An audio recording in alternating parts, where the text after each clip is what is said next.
Triple B's in the building. Big Baller Brand supports the NBA buzz and the inside buzz. We with you, man. Triple B style. Hi, and welcome to episode 26 of Inside Buzz. I'm your host, Mikey Domagala. Just want to give a shout out to all my friends and all my listeners out there, wishing you a Happy New Year, 2021. Episode 26 brings in an old friend of the show. Josh Powell is back for the second time. He was my third guest on Inside Buzz back about a year and a half ago, and Josh was a two-time NBA champion from 2009 to 2010 and an 8-year NBA veteran. Back in episode 3, we discussed his entire 15-year professional basketball career, whether that's playing in the NBA or overseas, different countries he's played in, different players he's played with. But this episode specifically, we're going to talk about his 2 years with the Los Angeles Lakers in 2009 and 2010. We're just a few days away from the 1-year anniversary of the death of Kobe Bryant, and Josh is going to enlighten us with a lot of Kobe Bryant stories, his relationship with him, and more. Josh, welcome back to Inside Buzz, this time episode 26. I appreciate you circling back around and joining me again. Appreciate you for having me, my brother. No problem. And Josh, before this interview and yesterday, you were on my NBA Buzz Instagram comment section. You had some thoughts on Shaq and Chuck really being criticized by NBA players by the way they criticize modern-day NBA players, more so specifically Shaq, where a big man might put up 14 and 10, and Shaq might say, oh, that guy's nothing. I would have 25 and 20 in this era. So I want to get your thoughts on Shaq, Chuck, and all those guys really bashing the modern-day players. I don't want to say bashing, man. I think that everyone is entitled to their opinions because I also feel that a lot of the fans or supporters don't think about the fact of how many conversations NBA guys have behind closed doors and may say the same things about other NBA players, former, current, you know what I mean, or whatever. I just feel that, should there be a lot, just as much criticism, there should always be a piece where we praise and give love and do things like that. But I think just understanding who and the people that are doing it, just let that be. And it's on both sides because it's interesting. It's just as much as, for example, the things that, Shaq said, for example, when it came to James and that whole situation, he came back with a very strong response. And I didn't necessarily think that anything was wrong with, how he shared his views on that situation. So it's a give and take on both, man. I feel that a lot of times we spend and waste a lot of time going back and forth on what people are saying and this, that, and the third. And, everybody's entitled to their opinions and how they move about things. I mean, everybody complains about Shaq. They complain about Chuck. They complain about Kendrick Perkins. They complain about Stephen A. I mean, it's a list of, reporters, journalists, people that are, on TV or doing what they're doing, and it's always going to be something. And the reason why I just wanted to share my thoughts is because I'm in media now. You know what I mean? And doing the Reach Radio and stuff like that. And, we talk about a numerous amount of different subjects and, we're all four of us are going to share our opinions on it. And some people are going to like it and some people aren't. So it's just the nature of the beast. Just like I see how people are always on you for a misspelling or something, or it's like people are so focused on the small ticky-tack stuff all the time. And, it just shows that we're all human, at the end of the day. So that's all, man. We got to get off of that, man. There's some bigger things going on in the world for us to keep worrying about what folks saying. And if you don't like it, you know what I mean, then just, perform and do what you got to do. That's the only way to shut anybody up. It's true, man. Us in the media, and especially recent on NBA Buzz, like you're saying like you've been seeing in the comments, people are on me like crazy. Why don't you post about this? Post about that? You post too about the Lakers and not about Giannis. Why are you posting Giannis's missed free throws when you could be posting LeBron's? I'm just like, you can't please everybody, and that's kind of what I've been seeing, and along what you just said. Oh, big facts. You know what I mean? And the other thing is too is, can't nobody tell you how to run your page or run your mouth. Like you got, you're a grown man. This is your platform. This is what you're doing. So you got to do it how you feel is best. And if that's the case, then I feel like those people who are so critical, then get into it. You know what I mean? Yeah. Become a sports analyst, become a journalist, become a beat writer, become whatever it is that you feel a certain way about. Just like I would advise people that you want to talk about the guys, the players who are making all of this money and they're making mistakes or doing this, then try out. Get on a team. Go through the workouts. Be disciplined. You feel me? Like, we got to cut all this, man. Like, everybody got something to say. But then, you know, a lot of these people aren't you know, even in a position in order to understand what it's like being in those situations. And with you talking about Shaq, that leads me to this question. I mean, you went against Shaq in your career. Put him in 2021, where the center position, you know, it's maybe not as great as it was back in Shaq's day. What does Shaq do in his prime in 2021?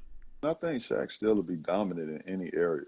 You know what I mean? I don't think that would be a problem. I mean, the thing that'll be interesting though is the fact of, because of today's game, that all of the bigs are on the outside a lot. You know what I mean? So now you're gonna have to move your feet. You're gonna have to be in a position where typically you wouldn't have been in that position when he was currently playing as much as you know they are now. Like, I mean, you got to look at the unicorn and you know the Joker and guys like that who stay on the perimeter. You know what I mean? Porzingis can shoot the ball from anywhere out on the court. It's just a different day and age. And then if they go small ball, you know what I mean? Just that look. Like, of course, offensively he's going to dominate. You know what I'm saying? But then it's like, how does that look defensively? You know, what if guys are peeling the skin off? What if you go against a team like the Golden State Warriors and they decide to play small ball, or they have a bunch of shooters out there on the court? You know, you're going to have to give up something somewhere. So, again, you know, guys like Shaq, man, that can dominate in any era, he can probably average 40 and 20. You know, that's great. But does the 40 and 20, you know, lead to championships? Does it lead to winning? That's the only thing, you know, and a lot of people can't say yes or no to that because the game is so different. And Josh, back in 2011, when you were in the league, David Stern vetoed a trade that would have sent Chris Paul to the LA Lakers along with Kobe Bryant. Lakers would give up Pau Gasol, Lamar Odom, some other pieces. And that trade was vetoed. Now in 2021, we got Kevin Durant, James Harden, and Kyrie Irving on the same team. I'm not saying that should be vetoed, but if that could go through, why didn't the 2011 trade go through? God rest his soul. I think it's only one person that can answer that. You know what I mean? Because there's so many trades that have gone through since then. There's been so many teams that have been put together since then. I don't know what the cause was behind that. I really can't call it. Potentially that could have been a chance for Kobe to get another 2 or 3 rings. So that's a great question. I think no matter who you ask that to, the only person that really could answer that is, you know, resting in peace, man. So I don't know. I don't like it, but again, that's the business. Yep. You know, that's unfortunately how unfair it could be at sometimes, man. But it's a great point, and I think that's why they've been allowing everything to go through since. So it's crazy because, Josh, if you look at it, like I said, the Lakers would give up Powell and Odom, and those, you played with those guys. You know how important they were to Kobe. So substitute those guys for Chris Paul, who would make Kobe excellent, of course. It kind of boggles my mind that it didn't go through. And I wanted to get your thoughts on the Nets this season. Do you think they have what it takes to go to the finals and maybe even win the finals? Of course, I think they have what it takes. But just like any team, you know, chemistry, coming together, you know, things like that is what wins championships. When you look at 2011 when the Heat lost, you know, that was their first year together. It took them a year to figure it out. You know, they had to figure out what was going on. They went to the finals, but they fell short. Obviously, you know, they won 2 out of 3 following that. But it's still, you know, it takes a lot of different things, man. And then, you know, you talk about health. You talk about, you know, a lot of certain things. And I think on their first game, they scored almost 100 points, which scoring is not an issue. But then defense, rebounding, you know, all the energy, like stuff like that is what they're giving up. And then the crazy thing was that they played Cleveland again. Cleveland got the dub again. when I looked at all the rebounding numbers, I think whoever had a high for the Nets, and don't quote me on this, I know we just talking because I skimmed over it. I think the most rebounds somebody had was like 6, I believe. Something like that. I could be wrong. But from Cleveland side, I think they had 2 guys in double-digit rebounding. And, I mean, I just, they just out-rebounding and stuff like that. So, and I don't think Durant didn't play, correct? Yeah, he didn't play. Right. He didn't play last night. Right. So, again, it's just different factors. I think they definitely have what it takes. I hope that they keep the team, because I've seen that there's been trade rumors again, supposedly. But it's just a crazy business, man. And the way people are, I don't know. You know what I mean? They got to figure it out, though. Because, I mean, you look at the Milwaukee Bucks, right? They've been stacked for the last few years. And they're getting to where they're supposed to be, but they're not getting over that hump. Yeah. So, when I think of teams like the Spurs, the Lakers or whoever else, when the Heat was winning it and stuff like that, chemistry, togetherness, that team atmosphere, it means a lot. And that's the thing that people don't think about. That's something that doesn't show up in stat sheets. That's something that, obviously with analytics nowadays, they don't take into account. Like, you're putting together these super teams. But then if everybody's not willing to come together, like the way the Boston Celtics did in 2008, it doesn't mean anything. You know what I'm saying? Yeah. And even for you guys in 2009 and 2010, look at your bench with yourself, Trevor Ariza, Jordan Farmar, Shannon Brown. There's more, of course, but you guys all played a specific role on that team where if Kobe needed some minutes down, Powell needed some minutes down, you guys could substitute in there and really, carry the weight. Yeah, and it's important, you know what I mean? And that's another thing that's very vital to any team is whenever a guy is down or sits out or maybe going through something, that everybody else is able to pick up, you know what I mean, the slack and where that was left off. So, again, when you talk about championship basketball, when you're talking about winning and stuff like that, there's a different formula that's not going to show up in stat sheets. It's not going to be a part of any scouting report and things like that. That is very important, and that happens throughout the year. You know what I'm saying? So all the drama and everything else that's going on, man, I just hope they can figure it out. And then it's also interesting too that each one of those 3 guys have a unique way of leading. So to have them come together, you know what I mean, and have everybody follow is a different thing. Now, the great thing for them is when you get a guy like a Steve Nash as your head coach, he has a temperament about himself, obviously 2-time MVP, how he won when he was a player. I mean, he's a floor general. So leadership is leadership. So when you get guys like that, that makes it easier for everybody else to also follow too. Of course, Josh, we're just a few days away from the 1-year anniversary of the passing of your brother, Kobe Bryant. Where were you that day when you got the news? And how, over the last year, looking back, how has that news changed yourself? Like, do you act differently? Do you look at life in a different perspective? I mean, shit, Mike, you always know that I'm all about positivity and vibes. Continuing to grow and get better. It's kind of crazy too that my birthday is the 25th, so it's like one of those things that's kind of tough to go from a high to kind of like a low because of that. But I mean, I definitely think it's changed my perspective on life because you get someone like that, high. Just an icon, you know what I mean? Somebody that's globally recognized, somebody that's changed the way we view basketball, someone who exemplifies greatness, not just on the court, but off. I mean, the things that he was also doing business-wise and his ideas behind stuff. And then, obviously as a husband, but I think as a father, the fact that, we lost 9 people, so I don't want to not recognize everyone. But again, we weren't as familiar, and I say that respectfully, to the other 7. So when you heard the news, all they talked about was Kobe and then possibly his family, his daughter, you know what I mean? So for me, as a father, it definitely touched me because I know for myself and in my situation, like I'm fighting for my kids every day. You know, to have a relationship, to be present, to show them how much I love and miss them, and to know that, you know, Cole was not going to have that chance to walk his daughters down the aisle, to, you know, meet the boyfriends or husbands or, you know, spend time with his grandkids or, you know, just things like that.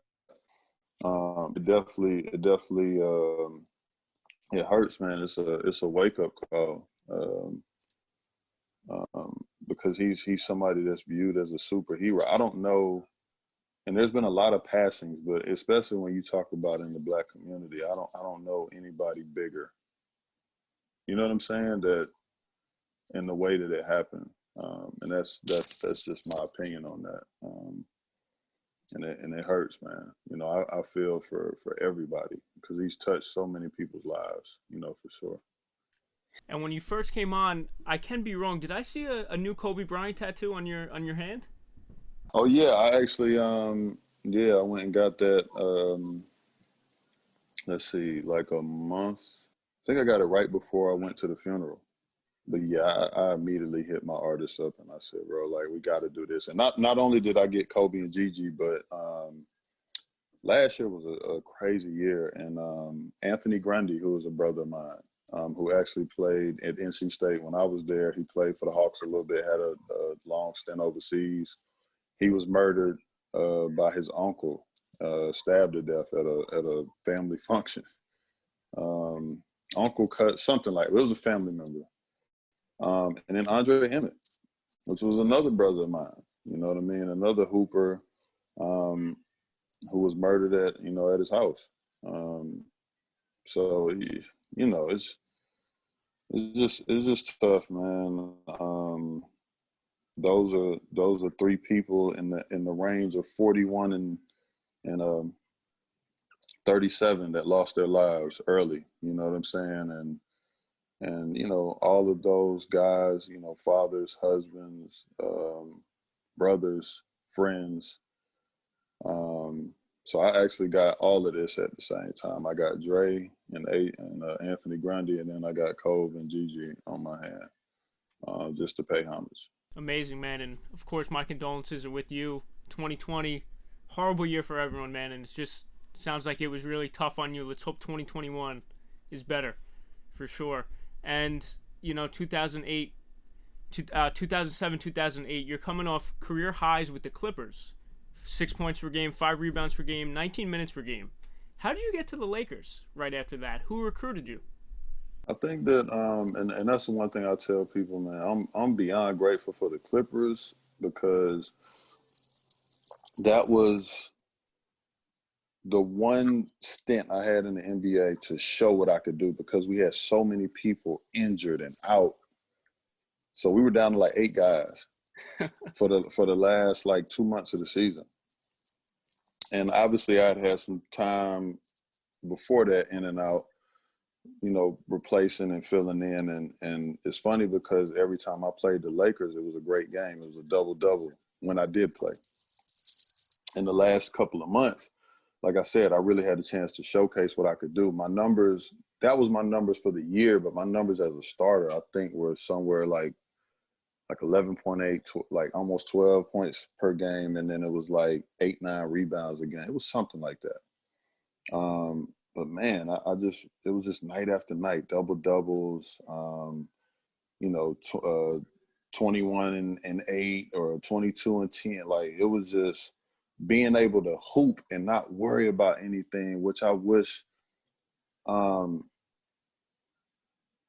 guys like me who, you know what I'm saying, like could get a chance to really showcase that. I think they're doing it more now, but the game has changed. You know, it used to be back then, it was like a guy that came off the bench averaged between 8 and 12 points. Mm-hmm. You know what I'm saying? But now you can get a guy averaging 20 like it's nothing. You can get a guy putting up 20 points in 20 minutes like it's nothing. Like there's no defense or anything. You know what I'm saying? And it's no knock. But we have the San Antonio Spurs to thank for that. We have the Detroit Pistons to thank for that. You know, got like teams like that played lockdown defense, and you're scoring in the 70s and the 80s. You know what I'm saying? So it's like, it's crazy because I understand that the game is about evolving, but I think people who really study the game and appreciate it can appreciate the fact of team, you know, play on both ends, especially from a defensive end, because it's funny that on one end, you everybody's loving all these points and everything, but on the other end, you know, there's not really any defense. Now, will the new guy say that I'm hating now, that I'm pointing out facts? I don't know. You never know. You never know. You know what I mean? But there's statistics that show that, and there are other people that have played the game a long time that understand that. Even I'm sure some of the guys now, like that's why you can appreciate the Pat Beverleys or the PJ Tuckers or the Rob Covingtons or the whoever, you know, guys that are still around, because there's a need for that on the team. Like, it's important. You know what I'm saying? When Houston went small ball in the bubble, right? All the stats you saw was PJ and how he was locking people up or doing this and doing that. So, you know, like, I just wish people would appreciate the game being played the right way, because no matter what, it seems like there's a complaint about everything. You know what I'm saying? Instead of enjoying great basketball. And here's the other kicker, and it's crazy. You can't do that with baseball, and you can't do that with football, right? Good point. It is what it is in both of those sports, soccer and anything else. But it's like basketball, oh, it's boring. You know, we want to see dunks, we want to see this, we want to see that. And then when you get it, it's like, man, these boys don't play no D, they soft. All right, well, what the do y'all want then? You know what I'm saying? Do y'all want to see a good brand of basketball? Which I feel like the bubble showed that, right? We haven't seen basketball as good as that in the past 10, 15, maybe 20 years. I'm talking about night in, night out. Every game was good. Yep. Good defense, solid hustle. Really not caring about the fans in the crowd, just going out there and hooping. Hooping. And that's the thing that, when I think about the game, like, okay, if they score high numbers and doing stuff like that, I can accept that because it's no distractions, no nothing. Everybody's just playing basketball. And that's what I appreciated about the bubble. You know what I'm saying? So, yeah. Now, Josh, back to the minutes back then and you getting that opportunity. You go from the Clippers to the Lakers, and I read an article where Kobe said he appreciated your hard work so much. You were always ready, whether you had to go in and play 5 minutes or start a game. Now, those inconsistent minutes when you're used to getting all those starts with the Clippers, was it tough because the Lakers were so deep? I want to say this for everybody, and especially the guys that are in my position, you know, whether retired or currently. It's always hard, especially when I know the amount of work that I put into my craft. I want to show that. I'm not the guy that's just like, I'm cool with getting a check. So it's very hard, especially when, for example, my first start with the Lakers, 17-9, my first start. So that goes to show that I got some shit to my game. You know what I'm saying? You just need the opportunity. You just need the opportunity. And there's so many guys that don't get the opportunity. So you have to play a role. And my role was always defender, rebounder, energy guy. I have a great basketball mind, you know, make the right play, do the right things, but then it's not always appreciated. And then it's funny because you get people, right? I think it was a dude on your page when I was commenting, and he was like, is this the same guy that averaged 5 points and 3 rebounds? It's like, bro, that's all you got. Like, we not past that as a grown man. That's your favorite comeback. Like, who are you? And bro, you only average this. And it's like, listen, man, you'll get your ass bust anytime, any day, no matter what's going on. Like, I don't really be tripping on stuff like that, man, because people really don't understand that people that make it to that level, man, they can play. They can play really good. Everybody in the league is not terrible. You know what I'm saying? Everybody has a talent. Some are different than others. There are some that are not offensively gifted, but they play D. We've seen that. We've seen a lot of guys get paid, you know what I'm saying, good money to play their role. There are guys that shoot the peel off the ball and they can't dribble. You know what I'm saying? There are guys who are playmakers, but they can't shoot. Mhm. So everybody's great at what they do. Like, why somebody, you know what I'm saying? It's like, it's not an appreciation because of this, that, and the third, but shit, if you in your household as a man, you'll feel a way, right? You'll challenge your wife if she make you feel like you're not a man. And then you know what I mean? I can give some crazy analogy to flip it, but it's like, bro, when you talking about team, we all got a role to play. Like, let's cut that out. It's true, and you know exactly what it is, Josh. It's the social media effect. They could talk that crap to you, and they don't have to pay any repercussions because, you know, they're not there with you. They're hiding behind the screen. So they could talk that smack. I want to get your thoughts on that stuff when you come across it. Man, I love it. You know, one of the things I always start with is, well, I got time today, so if it's the energy you want, I'll give it to you. So because for me, it means nothing, man. And it's been so many times that a guy will say something, then when you respond, they're like, oh, snap, he responded. You know what I mean? Like, and I think a lot of times people get a kick out of that, man. They say something in order to get a response. And then it's like it does something because now you're going back and forth because it's a lot of guys. It's like, bro, stop all that talking. You know what I'm saying?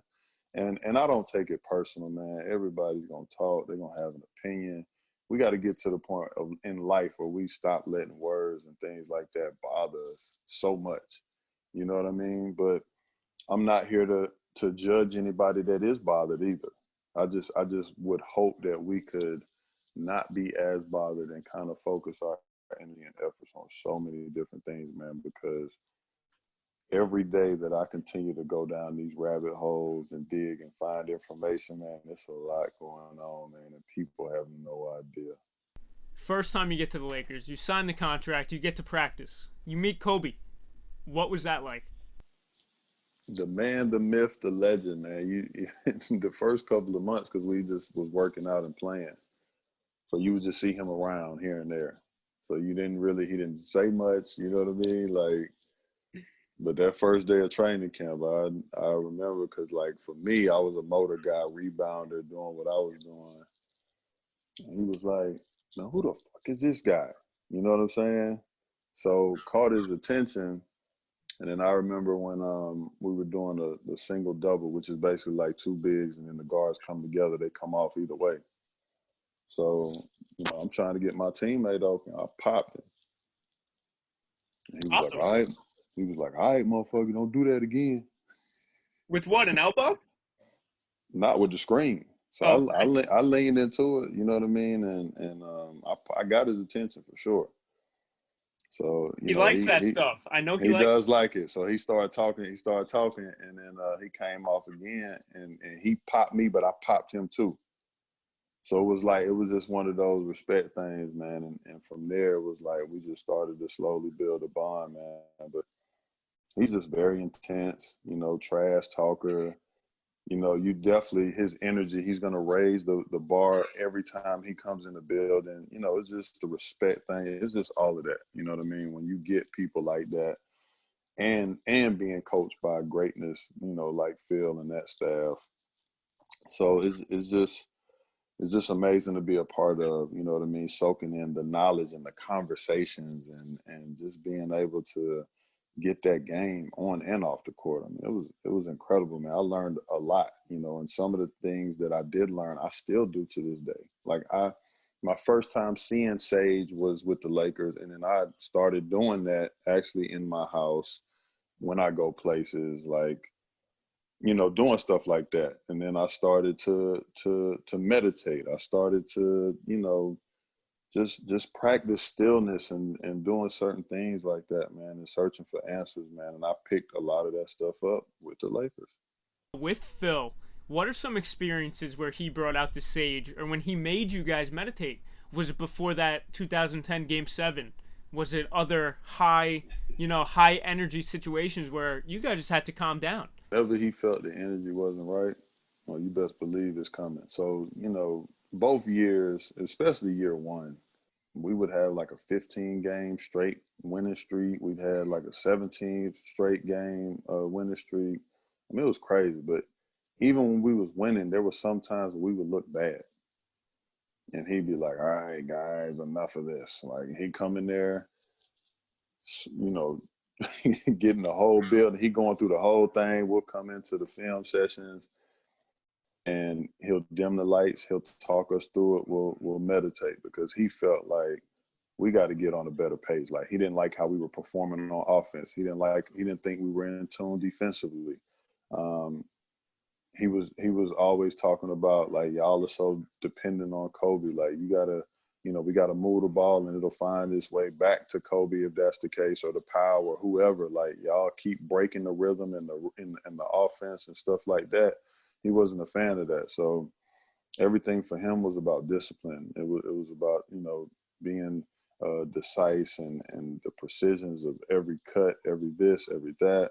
As well as like the rotations and being on the same page and communicating and things like that. So whenever he felt like we wasn't on one accord, yeah, he definitely gonna bring out the drum, the meditation, the sage, whatever. Hey guys, Mikey here. There's been a lot of movement in the NBA so far this year, the biggest one being the blockbuster trade which sent James Harden to the Brooklyn Nets. Do you want a James Harden Brooklyn Nets jersey already, or any jersey of your choice, modern or classic, for 50% off? If so, visit thejerseyavenue78.com in the link in the description, or follow them on Instagram at thejerseyavenue78 to get yours. Limited time only, so get your jersey as soon as possible. Now, back to the interview. I read an article from 2010 where the reporter called you the Kobe Bryant hug guy, where you would go give him a hug before every game and kind of whisper something in his ear, whether you're joking or really striking that ego to make him play at his best. What were some of the things you'd tell Kobe to get him in that Mamba mentality? Be real, man. It was just me challenging him in different ways. I think that regardless of his mentality and everything else, man, a guy like that still has to be pushed in some way, shape, or form. When the game is that easy, he'll have times where he slacked off. What maybe we went stretch and he's doing a lot of scoring, but right, according to the media. So then I'd be like, Beans, see if you go out here and get 5-6 assists in the first quarter, set the tone early. Just little things like that just to get him going, as an example. You know what I'm saying? Definitely was a lot of fun things that I would put in his ear throughout those games and during the year. But it's funny, man, that if you ask him to do something, he would do it. Like I've seen in practices, he might, if we're going to 11, he'll score all 11. Then the next time we scrimmage, he might be a playmaker. And then the next time we scrimmage, he might not touch the ball and just only play defense. Like, it's crazy. But at the same time, with a guy like that who's obsessed with the game, man, you got to figure out ways to tap in. You know what I'm saying? And I think people still forget that he's human. He might have some things going on at home. He might have some things going on with a business decision, or maybe his body's hurting. Maybe he's got some ailments here or there, or something sore or tight, and it's not the same. So, whatever you can, because, everybody needs, some type of inspiration or some type of something, you do it. And that was just something that was our thing. Like, he liked it, and, I didn't mind doing it. And at the same time, I'm pushing him. It's like I'm making sure I stay locked in. So I can't, come to him about something and I come in the game BS. So those were just fun times, man. So I had you on episode 3 of Inside Buzz about a year and a half ago, and you told me about your 3 a.m. workouts with Kobe. For all the new listeners since, tell them about those experiences. Oh, man, we at first, it was like a battle to see who got to the gym first. And like, if I learned that he was in there at 6, then I'm gonna show up at 5:30. When he learned that I was in there at 5:30, he gonna show up at 5. And it just got to a point where we was just like, all right, man, what time you gonna be there? All right, we'll both just be there. You go on one end, I'll go on the other. And every now and then, we'll join up together. But for me, I wanted to learn from somebody like that. And I've been able to be blessed with a lot of the teammates that I've had. And, whether it's been Cole, whether it's been, Dirk, Jermaine O'Neal. I'm just thinking about like bigs and guys that played my position. Tim Duncan, whoever. You know what I'm saying? Like, I wanted to learn from those guys, pick their brain. I wanted to see their workouts and be a part of them. So it's another thing, like, you know, when you're around greatness like that, why not soak that up? You know what I'm saying? Don't waste those opportunities. And I obviously used that stuff, and I got better each and every year. And then, because I do training stuff now, and just being able to give guys the game from those guys, you know, is also a plus too, to be able to pass that down, man. So that whole, you know, working out and doing stuff like that, man, there's power in it, because, you know, it gives you an edge. You know what I'm saying? When you know that you're doing something at a time where nobody's doing it, you know, you've already started your day. You know, I remember a video Kobe had of talking about how he works, you know, the difference between a guy that starts his workout at 11 and then he eats and rests and does this, and he might come back at 5 or 6, and then he might be done for the day, versus he's in the gym from 4 to 6, eat breakfast, chill, shoot shots at, you know, from 7 to 9, chill again, go back at it at 1 to 3. You know what I'm saying? So he's like, over the years, as he explained it, he was like, that's hours and hours that I'm getting ahead of my competition and leaving everybody behind. That's a different mindset.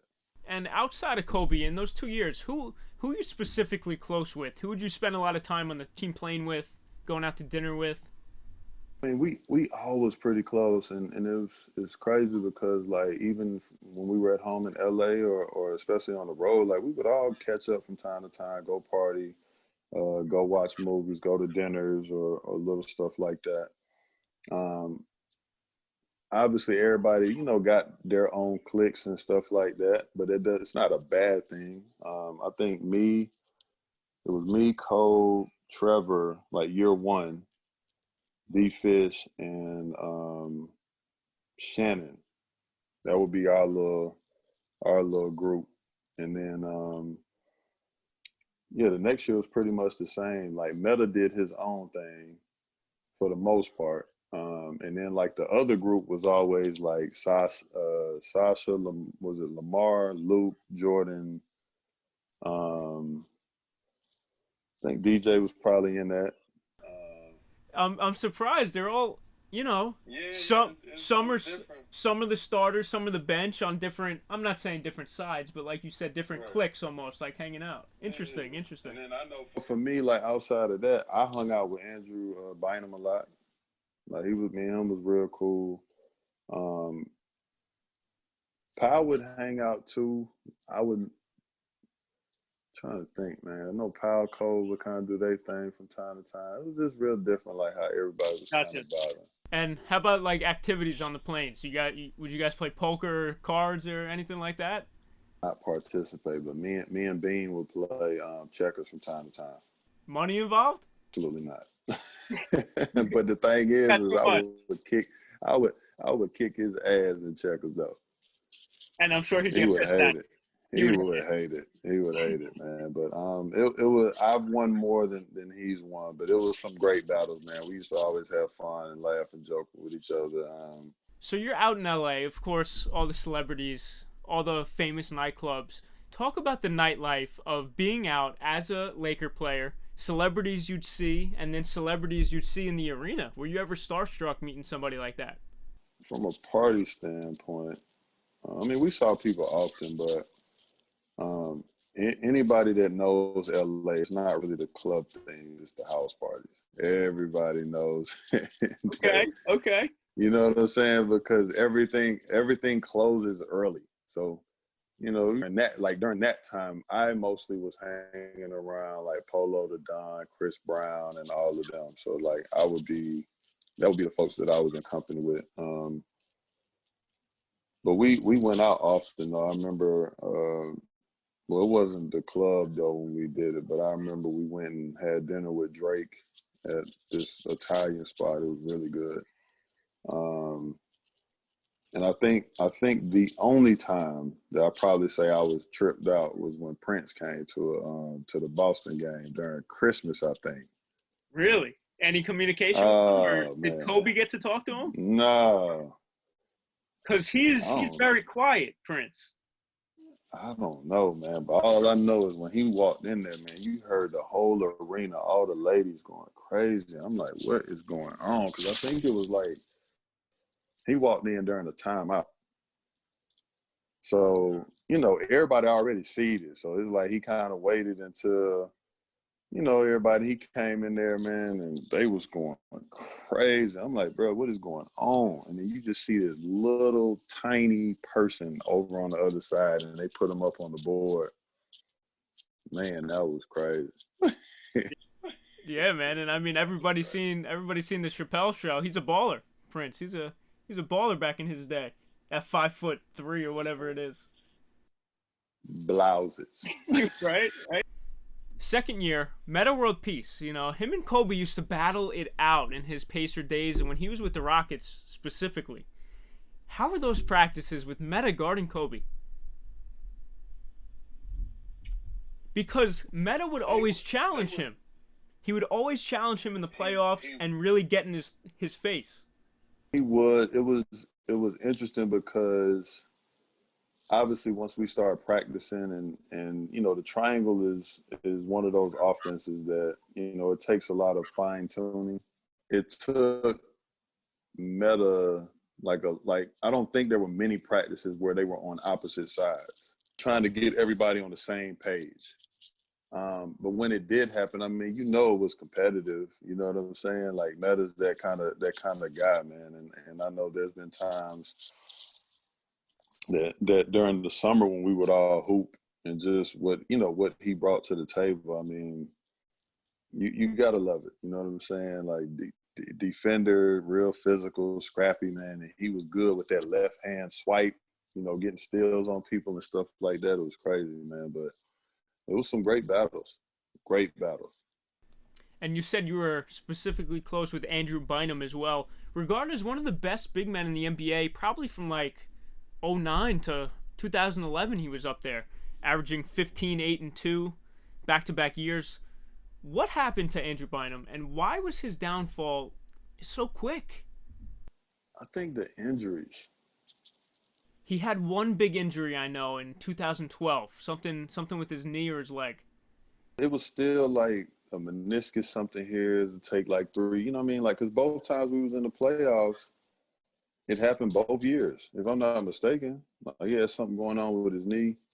But I've argued with people because I remember they asked me like top 5 centers in Lakers history. I put him on the board easily. Like, there's no way, man. When you talk about somebody with that skill level, size, touch, he had a little bit of athleticism.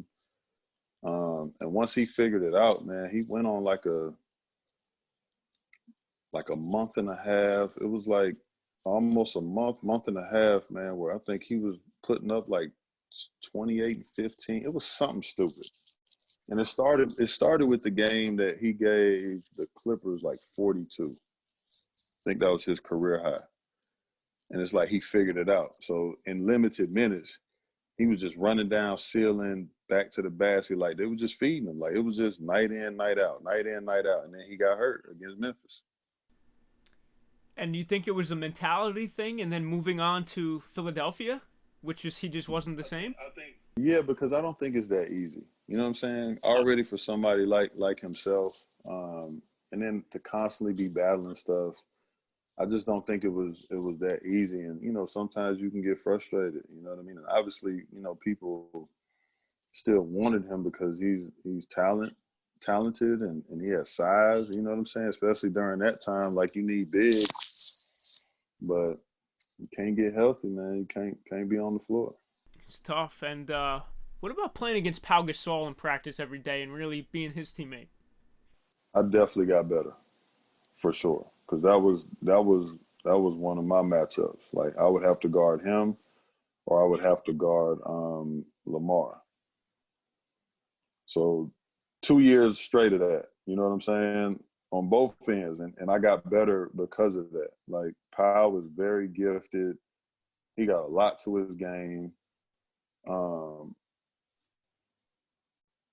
I mean, those were the things that I was excited about and being a part of that team, because you knew them practices, you was going to bring it. That's why the games would be easier, because we all are playing against who we playing against in practice. So it's like when we come to games, we ain't thinking about you know what I'm saying? You're not thinking about nobody else, because you know what you're going against day in and day out. So Powell's extremely gifted, man.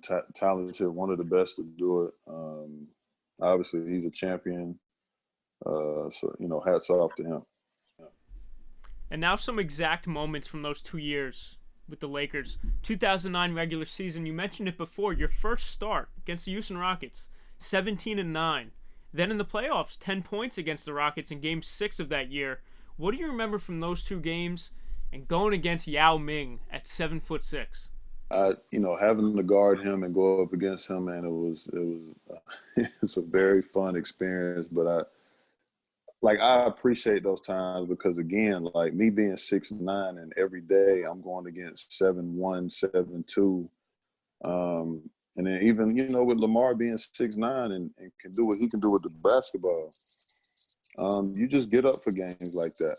You know what I'm saying? So I don't know. I remember, we had an altercation the night before, in Portland. We was playing the Rockets the next day. And I was just geeked up about the opportunity, because finally I'm like, I'm going to be able to show what I can do, because of the suspensions and the fact that it opened up minutes. So it gave me a chance to play. And because I had started off early and played well the whole time, just that note, I just kept the momentum going. You know what I'm saying? I had a few dunks that game. I think I even caught Yao that game, matter of fact, on one play. So I don't know, man. I think times like that, and it takes me back to how I grew up, where I come from, and just, those moments of, being an underdog and nobody really thinking about me, and just taking advantage of the situation. I love it. And that year you guys face Utah, Houston, Denver, and Orlando in the playoffs. Out of all those teams, of course, superstars like D. Will, Yao, Carmelo Anthony, Dwight Howard, what team was the worst matchup? Not player matchups. What overall team? Denver was the hardest one for us that year, for sure. Them on the break, they had Melo, AI, like they just had it was ridiculous, man. Athleticism, you know what I'm saying? I think from a team aspect, like they were one of the top teams in blocking shots and stuff like just those stats, you know what I mean, that people really don't talk about. But it was really scary, man. Every game was kind of like that, even though we beat them 4-2. Yeah. But that was our hardest series for sure. It ain't even close. Also in 2009, Jordan Farmar throws a bad pass, stolen by Mario West. You're down at the other end. You're watching Shannon Brown just take off. He's going at Mario West, and he gets up and swats him into next year. What do you remember watching that from the other end of the floor? I don't remember anything, because I was the one setting the screen, and he didn't come. You know what I'm saying? So when we talk about, because that was Shannon's first game, right? That was right after the trade. So okay. still learning, the triangle, and it was like we was blowing them out the water, and Shannon. You got to think, he jumped like that. He made that play, not playing the whole game, and literally when he got in the game to make a play like that, that's ridiculous. That's what a lot of people don't know. So that's why it looked kind of crazy, because I went to go set the screen. He came off. Mario, made a great play. But how Shannon recovered, and the fact that he did that, like, not even warmed up yet. That's insane, bro. Some of his highlights, bro, is insane. I remember he dunked on me one time. I had the offensive rebound. He came out of nowhere and dunked on me. I'm like, bro, what's up? Just crazy bounce. You know what I'm saying? Crazy bounce. His athleticism was crazy, man. He was a true competitor. Just how he approached the game and how he went at it too. I remember he had a lot of times he talked crazy to Kobe and be in practices. Everybody be having fun with it, man. But Shannon was always good for a highlight, man. It was ridiculous. You catch him on the break, it's gonna be crazy. You remember any dialogue from Shannon and Kobe? Was Shannon telling him he's gonna put him on a poster? I remember they got the jawing in one practice, and Cove started betting money, and then he was like, "What'd he say? I'll put my helicopter up or something." He said, "Real." I said, "Cove, you being disrespectful, dog. Chill out." Because like one thing about Bean is like when it starts, like when you start kind of getting under his skin just a little bit, he'll take it somewhere that he knows that everybody can't go there, man. Like when you start talking about money and doing like, bro, we can't do that. And he got on that level, 61 points at MSG. You're right there watching that masterpiece. What do you remember from that? Kobe dropping 61 at the Garden. And what it felt like to be on the other end of 65 3/4. So I've been a part of a couple of those. That's and right. I remember that was when against I was Dallas, with right? yeah, man. So it wasn't no surprise watching it. You know what I'm saying? Like it's just when you see guys have moments like that, all you can do is appreciate it. But he had it on his mind though, because that it's crazy. It's like everybody that was going to New York that week. It was like Cleveland went first, then Boston, then us, and LeBron put up, was it 50 or 55, something like that. Paul Pierce put up 42 or something like that. And then we came in town. So I know Kobe was just locked in and ready. You know what I'm saying? And then, you know, it was a tough week for Wilson, man. Chandler, like it was a tough week, bro. It was good because they had all home games during that stretch too. And it was like everybody was just coming in there like on one. And they probably beat him every time. Yeah, I think they lost. Yeah, I think they lost for sure. 2009, you guys are on Jimmy Kimmel. I mean, this video has been going around the internet lately. The entire team on the show, you're in there sitting behind D Fish and Powell. First, what do you remember about that? And how funny was hearing Kimmel tell Adam Morrison that he's baked? Well, starting with Adam, man, great guy, man. Really fun. Like, definitely enjoyed having him as a teammate and a brother. But we would always joke with Adam like that because he was always so chill and just in his own world. So it was just funny as hell because we joke for somebody else to say it, knowing that we always joke like that. It was crazy, but I always joke about the fact that like whenever I'm on TV, I call it like high mom time. So for me, it's like, man, I enjoy those moments because even though we play on a big stage and we're on TV all the time, I think that's somewhat different. Like that's more of that celebrity, you know, whatever. And it was like cool to be on a show. You know what I'm saying? Like it's cool to be a part of something like that. And it's also cool that, you know, we don't have to talk basketball so much where people get to see how we are as brothers and as teammates. You win in 2009, you win in 2010. Back-to-back years at the White House. Tell me about those experiences with Barack Obama joking around with you guys when you got in there with Kobe and all that. I mean, it was really kind of trippy, man, to be able to meet the president, you know, go get the tour of the White House. Just that whole day. And the first time we went, it was around my birthday. So it was just real cool, like, as a birthday gift to kind of, you know, just do all that. You know what I'm saying? And it was just kind of surreal, man. Just and the fact that he, like, you know, he referring to us all first name and like it's nothing. You know what I'm saying? So that was cool. He's a big basketball fan. Yeah, man. So that was like cool. Like I missed the second year. I was with the Hawks during, when they went the after on the back-to-backs, but I loved it, man, being able to be in the suits and just laugh and joke with the guys, man, and then, you know, get a chance to meet Barack was really cool. Game 6 of the 2010 NBA Finals. Afterwards, heading into Game 7, what was the vibe like with Kobe? Everything was all focused. That whole series, he would literally listen to the introduction song loud in his headphones. It was crazy. Like he was just in a zone. Like he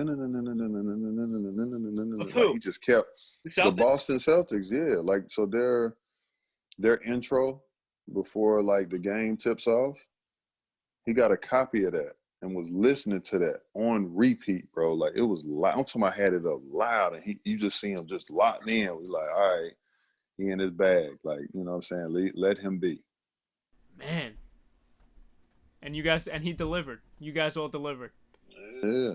He did that the whole series, though. He was locked in. You know what I'm saying? So, you know, he wanted it so bad, which is, I think that's why the game 7, he had some of the struggles that he had because of how bad he wanted it. You know, he just needed to, you know, bring it back and calm down and then go forward because he had a strong fourth quarter. Championship parades, which one was better, '09 or 2010? Both for me. For one, the first one. You know what I'm saying? For me, the first one. Like, because obviously I never had a chance to be a part of a parade. Missed the chance in 2006. But that's another time for another day. But it was cool because, like, I had just had a daughter. I remember, like, when you get guys like Kareem, like he was feeding, like he had held my daughter for a minute to feed her while I went upstairs and was like doing whatever. I just remember cool moments like that. And then the other parade was great. The thing that I appreciate about the back-to-backs was I was able to bring my son on stage. So that was like cool. Like, I had just had a baby. He was like 3 months old. And like, he's on stage in pictures. Like, that's something that can never take away from him. You know what I'm saying? Like, he's forever a part of that, you know, which I would think is cool as hell for him. You know what I'm saying? Like, and those moments, like, you know, obviously it just makes me think family, think about my kids, and the fact that they were able to experience those things. So it was great, man. And to see the city of Los Angeles show up and show love like that, it was unbelievable. Amazing stuff. And then 10 years after, of course, LeBron and AD win the title in 2020. Hey, listen, in the name of Kobe Bean Bryant, that's all I kept saying in the bubble. It's on, like, to be honest, it's only right, man. That city been hurting. You know, they lost Nipsey, and then you lose Kobe. It's only right because not only did the Lakers win it, but the Dodgers won it. So it's just, you know, it's just one of those things, man, that sometimes the basketball guys will be kind to you. And I also, you know, salute to LeBron because it's hard to say you're going to do something and deliver. And the fact that he was just like, we're going to win this one for you. You know what I'm saying? It's only right, man. It's only right. If it didn't happen, it would have just been not only bad for the league, bad for Los Angeles. I think it would have been bad for the league. I just think that that's a beautiful story. Like, you know, to have what happened and then to bring a championship to that team, that organization, it's only right. The COVID-19 pandemic, of course, put an end to a lot of things. And, of course, the Big 3 season. What's going on with that? Is it going to resume soon? And are you going to be playing again? Yeah. I think we're going to resume soon. They'll probably start kicking out emails probably like March. You know what I'm saying? Because they do like a combine right before the season jumps off. So we're not going to start probably not hearing about nothing until March, April, and then go from there. But I would assume, I just talked to somebody about it the other day, that we should be good and be back rolling. So can't wait.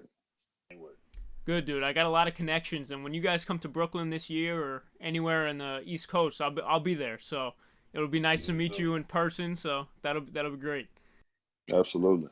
And is there somebody today who's retired that you would love to see in the Big 3? Former teammate Jamal Crawford. Is he gonna put an end to the NBA hopes, or you think it's time for the Big 3? No, I think he can still get on. I wouldn't mind seeing him. I wouldn't mind seeing D Wade.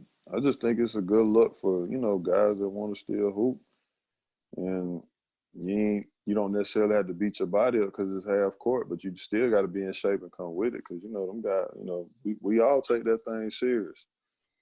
But for the culture, you know, and what Big 3 is doing for a lot of families, you know, just a lot of fans, supporters. I think it's a beautiful thing, man, to get, you know, guys in there and stuff like that, man. And plus, it's one of those atmospheres, have you ever been to a game? No, I haven't yet. So when you do go, you'll see it, man. It's just the players, like, we're able to roam around the arena. You know what I'm saying? Like, everybody can reach out and touch us. Like, it's, people can kind of move how they want to move. It's not, like how the NBA is like, which it's not a bad thing. I'm not saying that, but it is more of a family friend environment.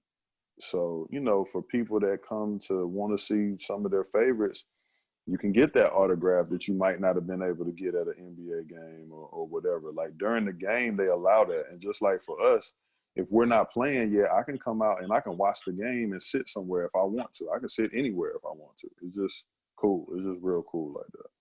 And my last question to end it. When you think back years from now, when you tell your kids, your grandkids about knowing and being friends with Kobe Bryant, what are you going to tell them? Excellence. And to watch how he did it as a husband and as a father. It's not about basketball. It's about how he was as a human. And that's the thing that I talk about mostly. And I think that's why so many people were affected by the news. Because everybody has a Kobe Bryant story. You didn't realize how many people were touched by Kobe Bryant, right? Until you start hearing everybody come out with a story. And it's not just basketball players. It's entertainers. It's regular fans. It's somebody that can say, man, he came here and did this. And I remember when he was cool, or he, spoke to me and took a picture. Like, he was just a real stand-up guy, and especially to go from the whispers of number 8 to how they started whispering about him when he was 24. It changed the narrative. So regardless, me being on that team, I had a chance to understand him as a whole.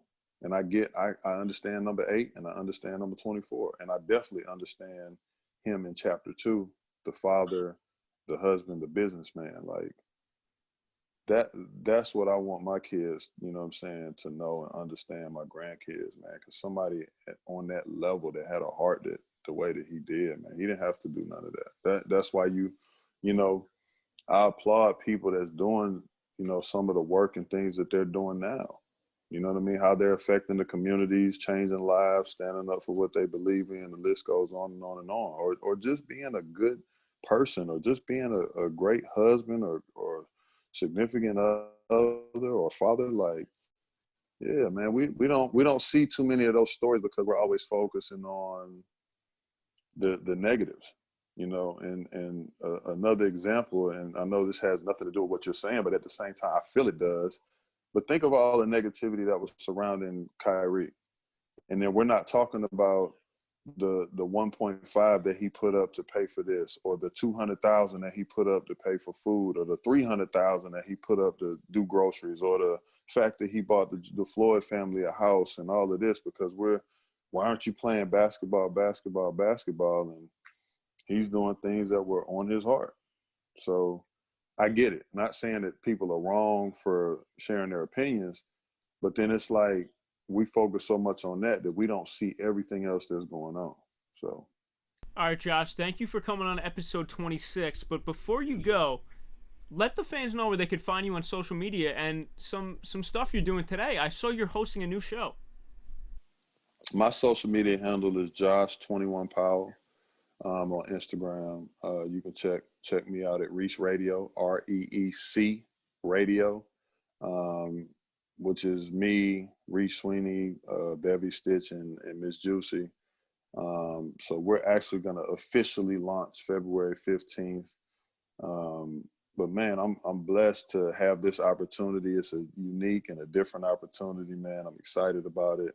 Also check us out. I got a clothing line, t-shirt, shawty, all about the positive vibes, you know what I'm saying? And we have shirts like Dear Queen, Your Love, Dear King, You Matter, Dear God, Thank You, I just put out a hoodie, a shawty hoodie. I just rocked another hoodie that'll be coming out soon, just joshing, kind of like just playing. So we just got some cool stuff, man. And I think it goes with everything today, just the vibes and just something that's uplifting.